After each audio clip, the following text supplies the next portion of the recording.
प्यारे बच्चों, आप सभी का इस भौतिक विज्ञान की कक्षा में स्वागत है। मैं प्रीति सिंह, प्रवक्ता राजकीय कन्या इंटर कॉलेज इंदुपुर देवरिया से।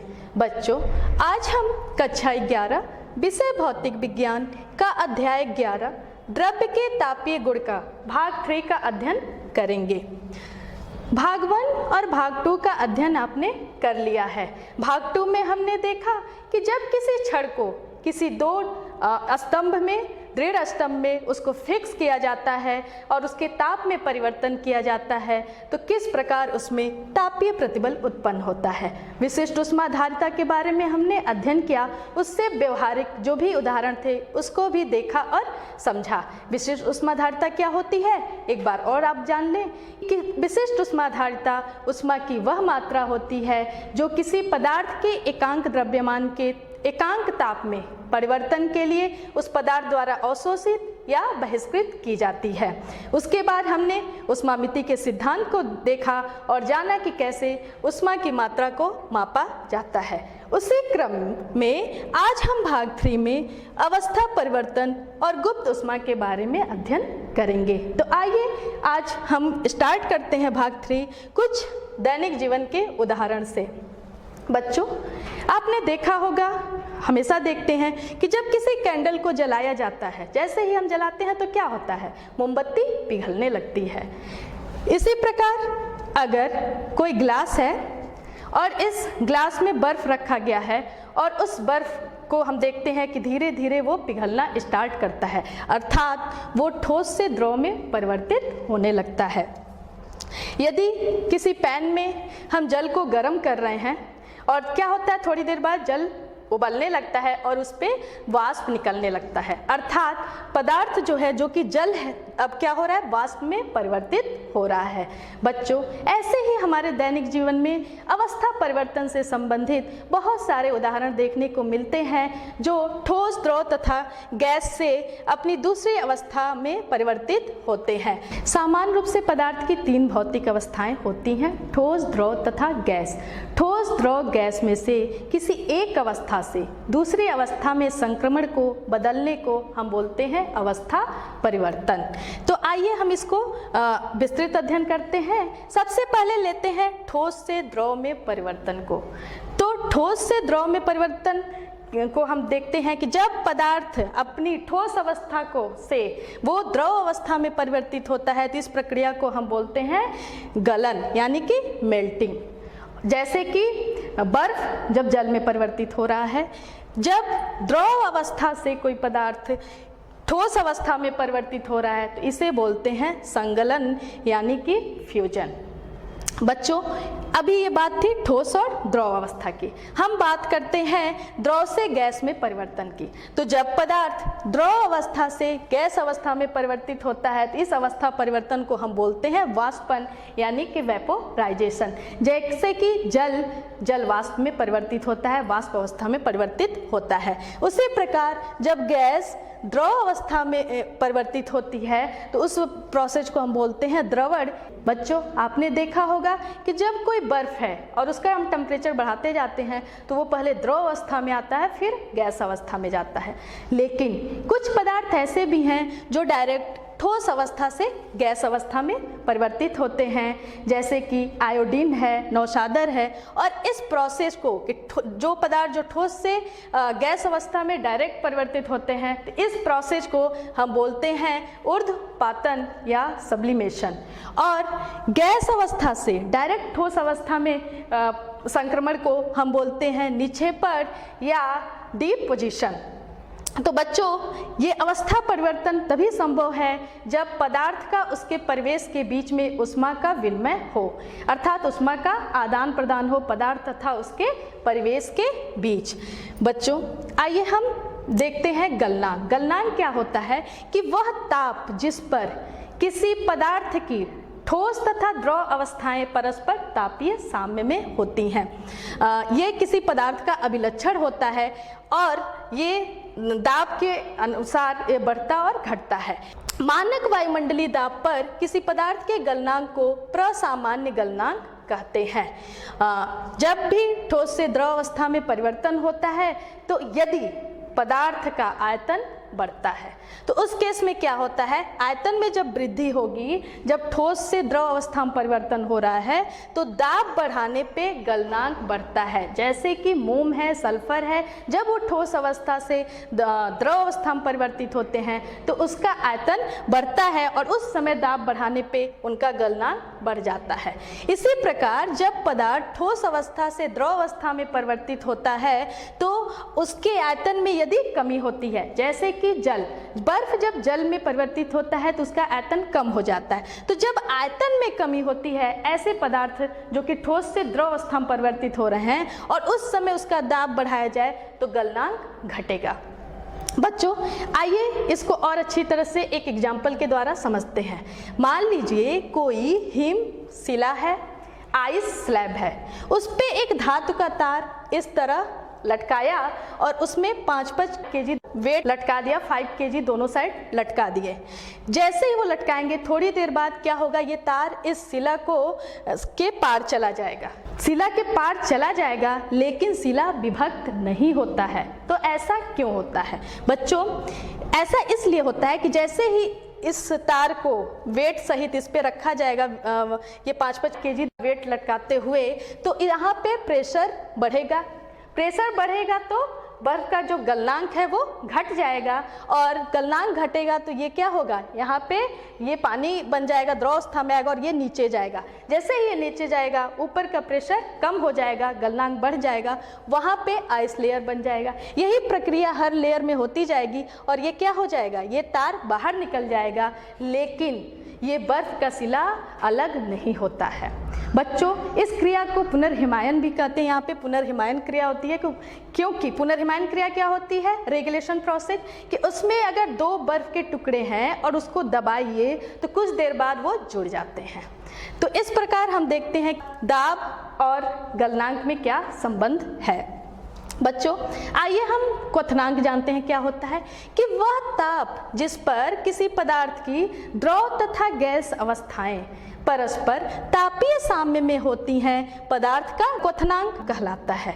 द्रव का क्वथनांक दाब बढ़ाने पे बढ़ जाता है, क्योंकि जब भी द्रव गैस अवस्था में परिवर्तित होती है उसका आयतन बढ़ता है, तो दाब बढ़ाने के साथ क्वथनांक बढ़ जाता है। आप इसको एक प्रयोग द्वारा समझ सकते हैं। हमने इसमें एक गोलीय फ्लास्क लिया, उसमें गोल पेदी वाले ये फ्लास्क लिया, उसमें आधा जल भरा और उसमें चित्र के अनुसार एक तापमापी और एक भाप नली कार्य के वेधों द्वारा होते हुए उसको फिक्स किया, लगा दिया और इसको हम बर्नर पे गर्म करते हैं। जैसे ही गर्म करेंगे जल में जो वायु के बुलबुले होते हैं वो क्या होगा, ऊपर उठेंगे।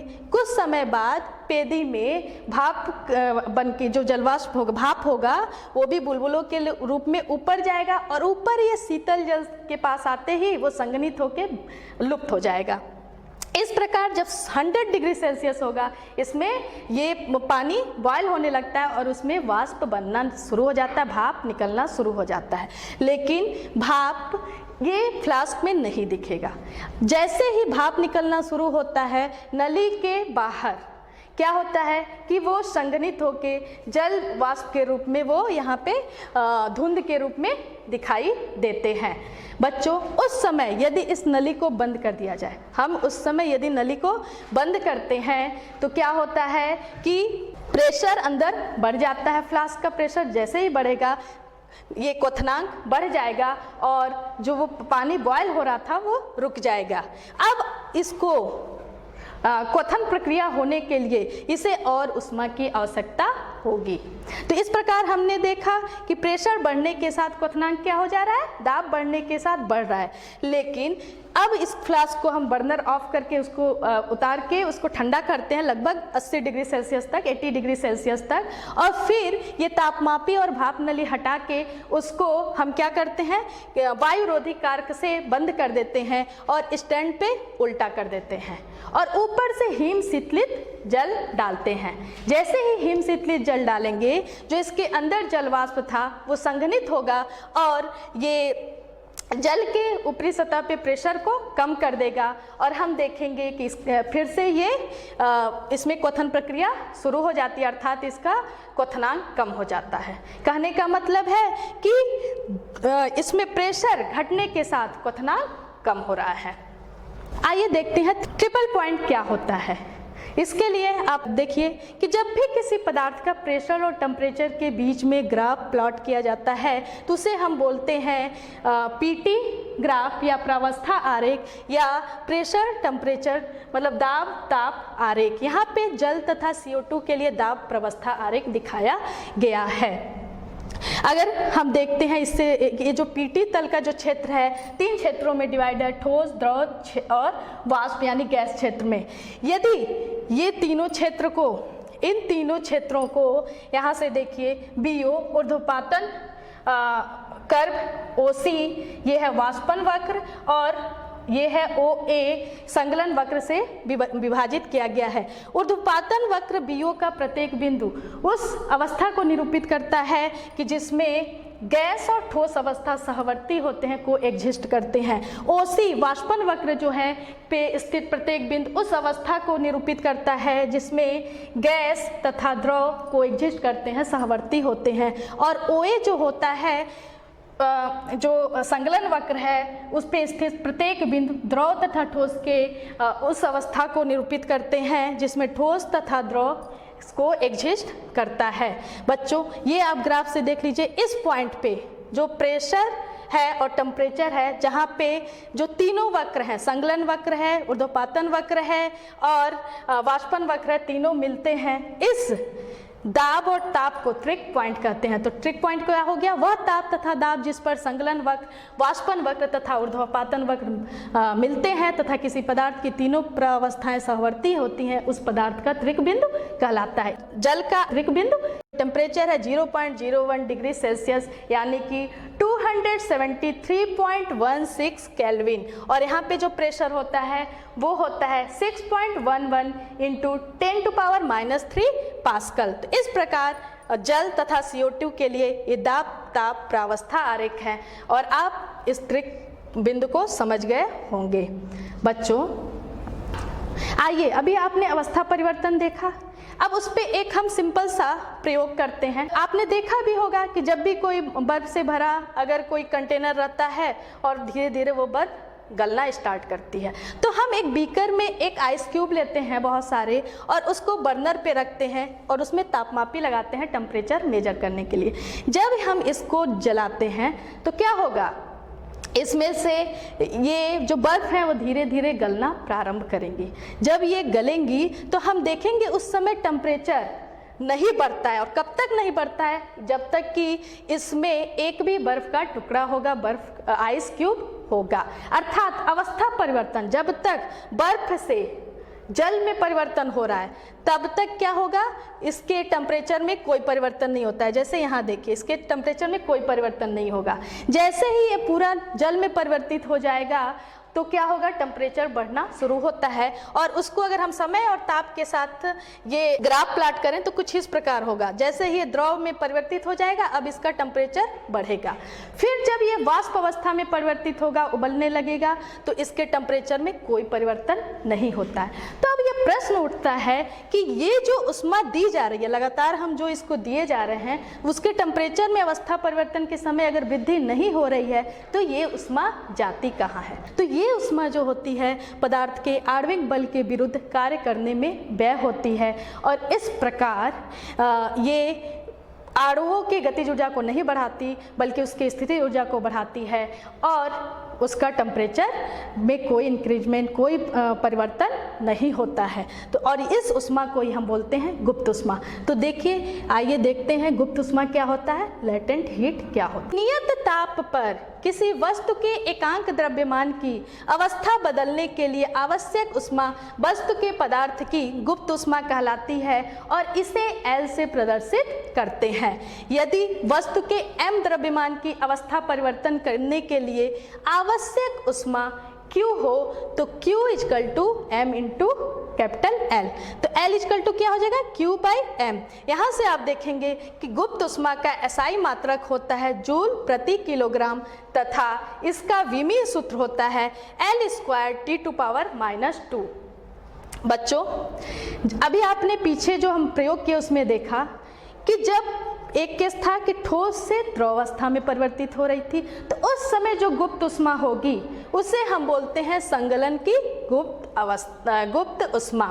तो किसी पदार्थ के संगलन की गुप्त ऊष्मा LF ऊष्मा की वह मात्रा है जो उस पदार्थ के एक मात्रक द्रव्यमान को बिना ताप बदले ठोस अवस्था से द्रव अवस्था में अथवा द्रव से ठोस अवस्था में बदलने के लिए दी जाती है अथवा ली जाती है।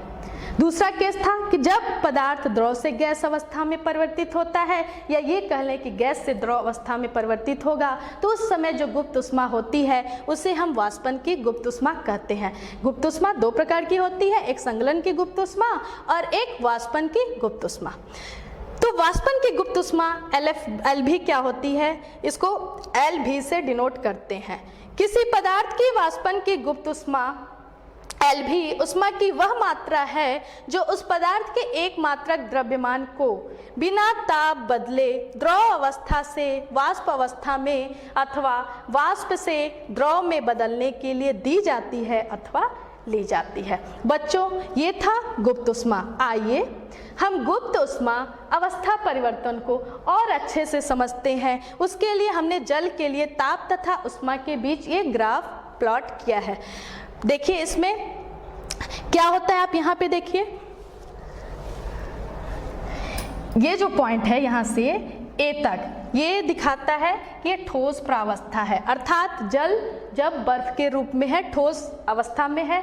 और जैसे जैसे हम ये देखिए एक्स एक्सिस को ऊष्मा से डिनोट किया गया है और वाई अक्ष को हम टेम्परेचर ताप से। तो जैसे जैसे इसको ऊष्मा दी जाती है, जब बर्फ रहता है उसको ऊष्मा दी जाती है, तो क्या होगा, उसका टेम्परेचर बढ़ेगा, यहाँ पे देखिए बढ़ेगा। और जब ये A पे पहुँच जा रहा है, यानी कि A के संगत जो ताप है वो क्या है, गलनांक है 0 डिग्री सेल्सियस। जब बर्फ का टेम्परेचर 0 डिग्री सेल्सियस पे पहुँच जा रहा है और हम ऊष्मा देते रहते हैं, तो उस समय गलन प्रक्रिया शुरू हो जाती है, अवस्था परिवर्तन होता है।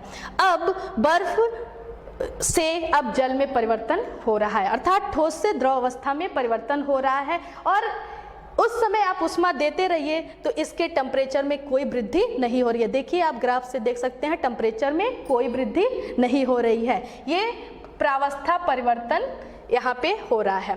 फिर हम B पॉइंट पे देखते हैं कि जितना ठोस था, जितना बर्फ था, वो पूरा का पूरा जल में परिवर्तित हो जाता है। मतलब ठोस अवस्था से अब यहाँ पे परिवर्तन किस में हो गया, द्रव अवस्था में।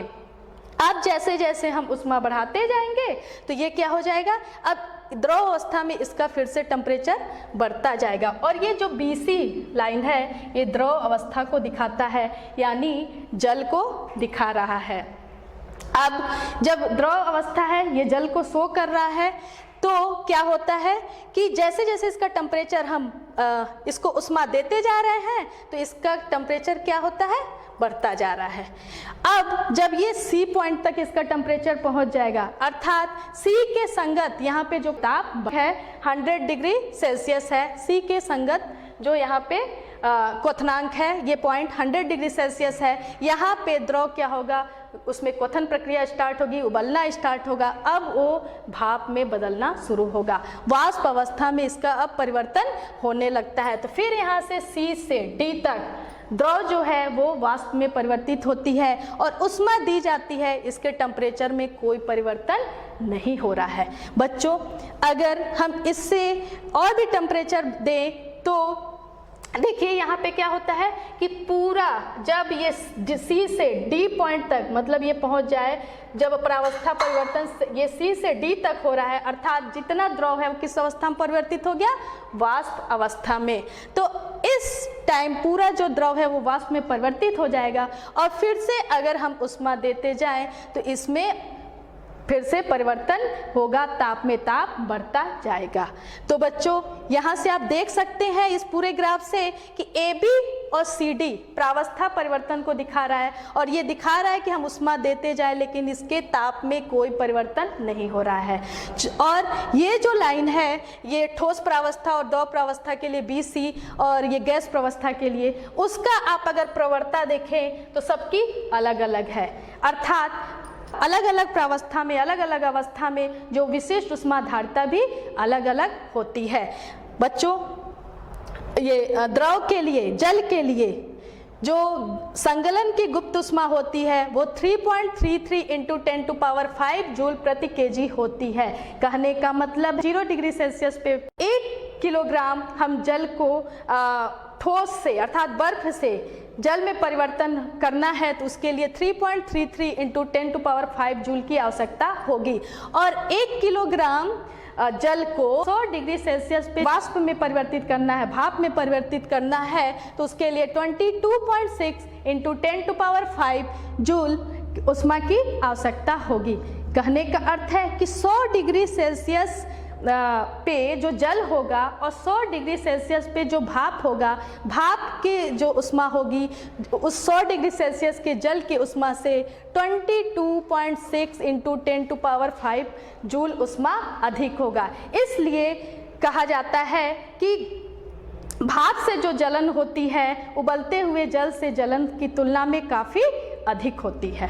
तो बच्चों आशा करते हैं कि आपको ये अवस्था परिवर्तन समझ में आया होगा, गुप्त ऊष्मा क्या होती है आप इसको समझ गए होंगे। आइए इसको और अच्छे से इस उदाहरण के द्वारा समझाते हैं। देखिए यहाँ पे क्या है कि 0 डिग्री सेल्सियस की 0.15 किलोग्राम बर्फ को किसी बर्तन में भरे 50 डिग्री सेल्सियस की 0.30 किलोग्राम जल में मिलाया जाता है। मिश्रण का ताप 6.7 डिग्री सेल्सियस हो जाता है। बर्फ के संगलन की गुप्त ऊष्मा परिकलित कीजिए। जल की विशिष्ट ऊष्मा 4186 अर्थात 4186 जूल प्रति केजी प्रति डिग्री सेल्सियस है। बच्चों क्वेश्चन में क्या है कि किसी बर्फ को जल में मिलाया जा रहा है, बर्फ जो है 0 डिग्री सेल्सियस पे है उसे 50 डिग्री सेल्सियस की जल में मिलाया जा रहा है। जल और बर्फ के मिश्रण का मतलब जब मिलाया जा रहा है तो ताप क्या हो जा रहा है T, और T यहाँ पे ताप कितना हो रहा है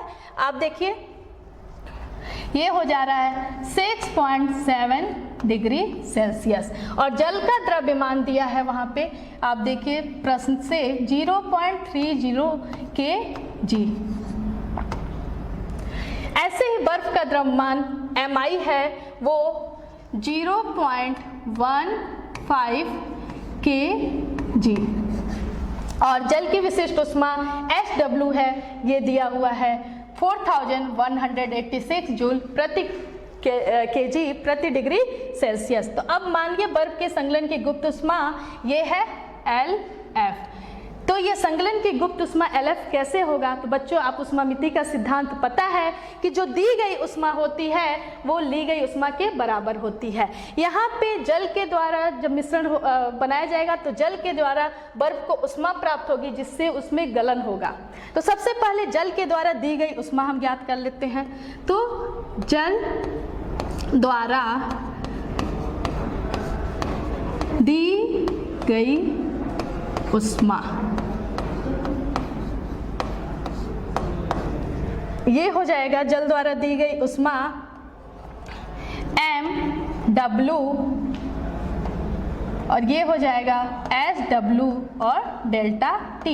बच्चों यहाँ पे MW दिया है मतलब वाटर का जो मास है वो है, यहाँ पे देखिए जल का द्रव्यमान 0.30 kg, और यहाँ पे विशिष्ट ऊष्मा दी गई है 4186 जूल पर केजी पर डिग्री सेल्सियस, और टेम्परेचर क्या होता है ये 50 डिग्री सेल्सियस से किस में परिवर्तित हो रहा है 6.7 डिग्री सेल्सियस। तो यहाँ पे हम लिख देंगे 50 - 6.7 डिग्री सेल्सियस, और यहाँ पे हो जाएगा 0.30 इंटू 4186, और ये हो जाएगा इंटू 43.3।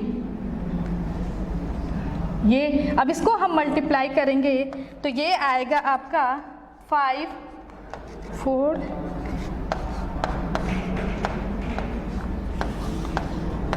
ये इतना उष्मा आएगा।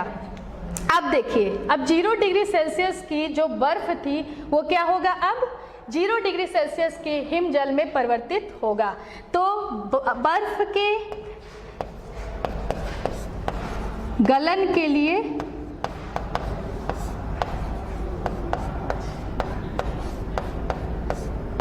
आवश्यक उष्मा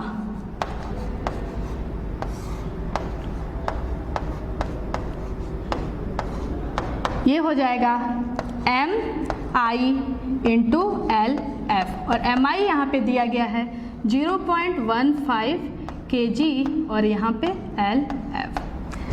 ये था कि बर्फ के गलन के लिए आवश्यक उष्मा। अब जो बर्फ था 0 डिग्री सेल्सियस पे वो क्या हो गया, जल में परिवर्तित हो गया। अब उस हिमजल को अब ताप कितना हो रहा है, 6.7 डिग्री सेल्सियस। तो हिमजल या बोल दें हिमजल या बर्फ के जल जो है का ताप 6.7 डिग्री सेल्सियस बढ़ाने के लिए ली गई आवश्यक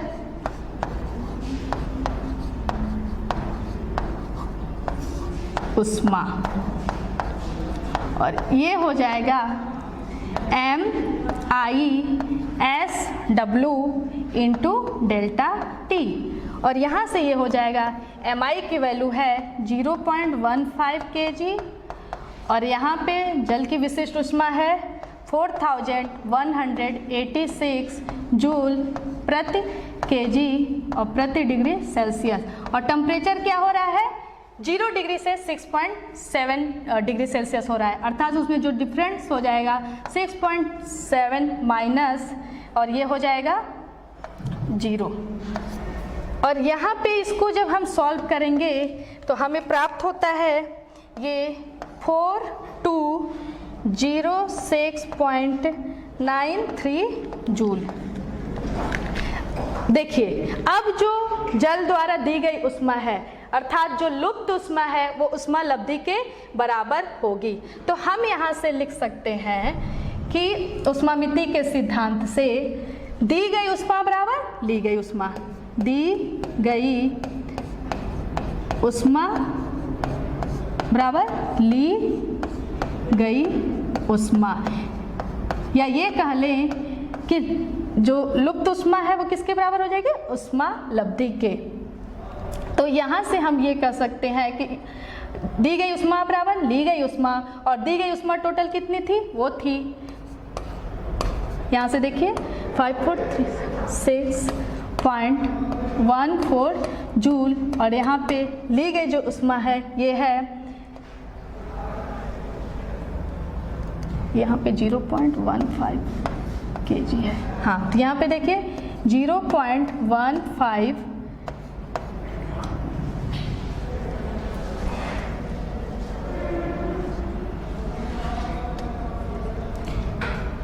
इंटू LF और प्लस 4206.93 जूल। और हम देखेंगे ये LF की जो वैल्यू आएगी यहाँ से अगर हम सॉल्व करते हैं तो हम देखेंगे कि जो LF की वैल्यू आएगी वो हो जाएगी 3.34 इंटू 10⁵ जूल पर केजी। तो ये थी संकलन की गुप्त उष्मा। तो बच्चों, हम आशा करते हैं कि आज आपको पदार्थ की अवस्था परिवर्तन और गुप्त उष्मा के बारे में समझ में आया होगा। जल्दी से आप ये होमवर्क नोट कर लीजिए और अगले भाग में हम आपको उष्मा चालकता के बारे में बताएंगे। धन्यवाद।